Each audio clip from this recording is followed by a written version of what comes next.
मतलब ये क्रिया योग क्या है, इस पर थोड़ा सा प्रकाश डालें। देखिए, क्रिया योग एक विधि है, जैसे अष्टांग योग कैसा है? यम नियम आसन प्राणायाम प्रत्याहार धारणा ध्यान समाधि, इसको अष्टांग योग, आठ चरण विधिवत आदमी चले विधि के अनुसार है, शास्त्रीय विधि का पालन करे, जो उसमें विधि दी है उसके अनुसार चले तो धीरे धीरे एक एक सीढ़ी चढ़ के आदमी परम लक्ष्य तक पहुंच सकता, समाधि तक।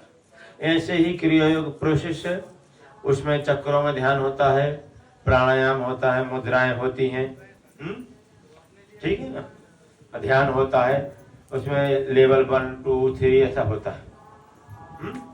तो अगर विधिवत उसकी दीक्षा देते हैं, जो क्रिया योग की दीक्षा देते हैं वो लोग, तो उसके अनुसार आप चले तो धीरे धीरे आपकी उन्नति हो जाती है। और एक समय आता तो कुंडली शक्ति आपकी जागृत होता थी उससे भी, क्रिया योग से। क्योंकि क्रिया योग अपने ऊपर है, करना पड़ता। अभी 50 लोग हैं, 50 लोगों को क्रिया योग की दीक्षा दी, तो उसमें से 2-4 अच्छे से करेंगे विधिवत, तो जो विधिवत करेंगे वो ऊपर उठते जाते हैं। लेवल 1 पूरा करेंगे, फिर ऐसा अनुभव हुआ तो लेवल 2 की दीक्षा मिलती है। जब लेवल 2 क्रॉस कर जाते हैं, लेवल 3 में आते हैं, तो फिर उनको दूसरों को क्रिया को दीक्षा देने का परमिशन मिल जाता है उनके गुरुओं के द्वारा। ऐसी परंपरा है।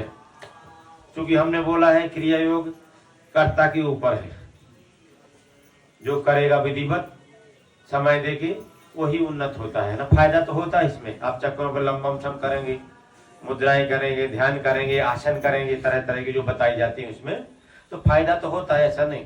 लेकिन जो विधिवत करते वही उन्नत हो पाते हैं।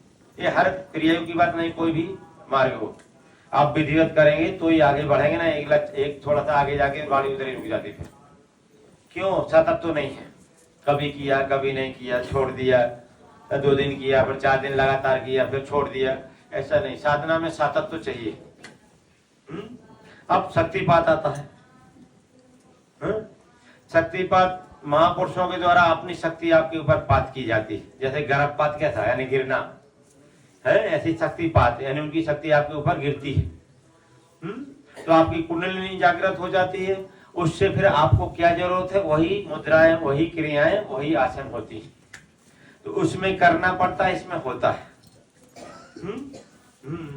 अब क्रिया योग में आपको पता नहीं कौन आसन की जरूरत है, कौन मुद्रा की जरूरत है, किस केंद्र में हमको ध्यान करना है, जरूरत नहीं हो तो बता दिया, करते चलो, सब करना पड़ता है।